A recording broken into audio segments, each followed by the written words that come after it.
Well, my name is Knuppe, and Brian asked me to speak a little bit about my participation in the Leadership Academy. I am a Calvin College grad in 2008 and found the Hauenstein Center through an advisor of mine at Calvin. I studied political science and history, and upon graduating in May 2008, I started with an internship at the Hauenstein Center, and through that was introduced to the Leadership Academy, and since, I guess, the early fall of 2008, I've been a member of the Leadership Academy. And it's been great, especially in terms of learning about how leadership is interdisciplinary. I came from, like I said, a political science and history background. I have a lot of friends that are MBAs, MPAs, and business, but through attending the Leadership Academy meetings and meeting fellow classmates, I've learned that leadership is an art that's really applicable in a whole bunch of different sectors. So we have students that are English majors, sociologists, psychologists, and it's neat to be able to pull different elements of leadership. It's something that I guess at the Leadership Academy I've learned. It's called the Medici effect, where you have different people collaborating from their different sectors to speak on leadership. And I think that's really what breeds creativity and imagination in leadership. Another thing I've learned just through attending the meetings and learning about the folks that sit on our cabinet is that you don't need to be at the top of an organization to lead.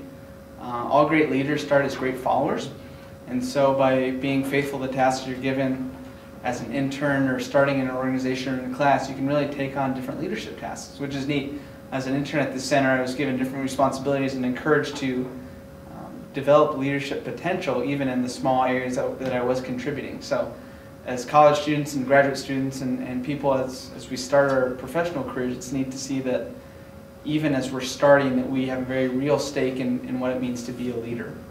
I think something that's coupled with that I've learned from several of the luncheon speakers is that a component of good leadership is not only learning to follow, but it's also learning to listen.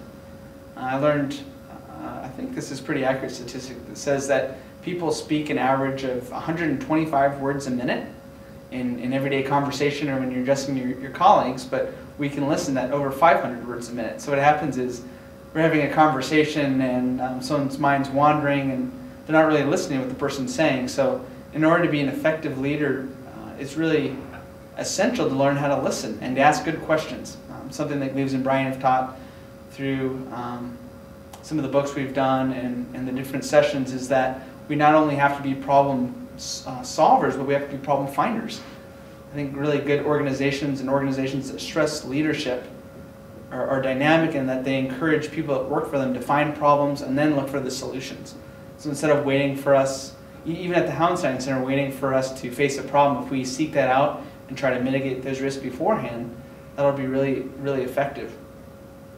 One of the last things I've learned, especially through Mr. Hauenstein, Colonel Hauenstein, and Peter Cook, and some of the other mentors and people whose vision really inspired the center, is that in order to be an effective leader or a successful leader, you need to be a servant. So just because you're at the top of your organization or you have the most experience or you're the most well paid doesn't mean that you can't serve those who follow. And I think that learning how to serve in big ways and little ways in an organization really makes you, instills dignity in the people that want to follow you.